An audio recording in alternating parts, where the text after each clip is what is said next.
Inaprubahan na ni Pangulong Ferdinand R. Marcos Jr.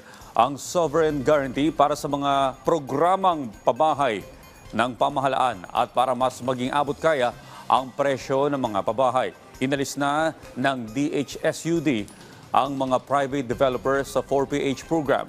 Si Joshua Garcia sa detalye. Inalis na ng Department of Human Settlements and Urban Development ang private developers sa pambansang pabahay para sa Pilipino o 4Ps program ng pamahalaan upang lubos na magamit ang pondo na uutangin mula sa private sector at mapababa rin ang halaga ng mga pabahay na kanilang itatayo.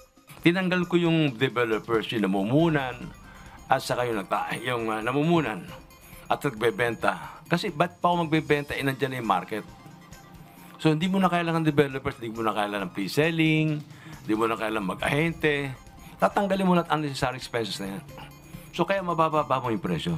Kaugnay nito, inaprobahan na rin ni Pangulong Ferdinand R. Marcos Jr. ang hiling ng DSUD na sovereign guarantee na makakatulong para mapabilis ang pagpapatayo ng mga pabahay at maabot ang target nila na 1.2 million units sa taong 2028. Pero umaasang ahensya na maaabot nila ang target na 3.2 million units depende sa resulta ng kapasidad ng gobyerno sa ilalabas nitong subsidiya. Maliban sa abot kayang presyo ng mga tirahan, isa rin sa ipinag-utos ni Pangulong Marcos ang maayos at dekalidad ng mga tahanan para matiyak na magiging maunlad ang mga komunidad na makikinabang rito.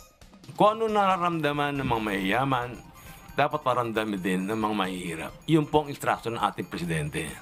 Secretary, dapat walang pagkakaiba kung ano binibenta ng mga private sector sa ginagawa ng 4PS. Iyan po ang matinding bilin ng ating Presidente. Sa pinakauling datos ng DSUD, nasa mahigit 50 proyekto ang isinasagawa ngayon na karamihan ay ginagamitan ng private funds. Kaya naman makakatulong ang sovereign guarantee para sa developmental loans, gayon din sa subsidiya para naman mabawasan ang amortization.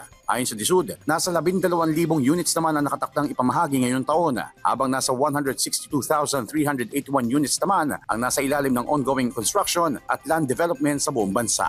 Joshua Garcia para sa Pambansang TV sa Bagong Pilipinas.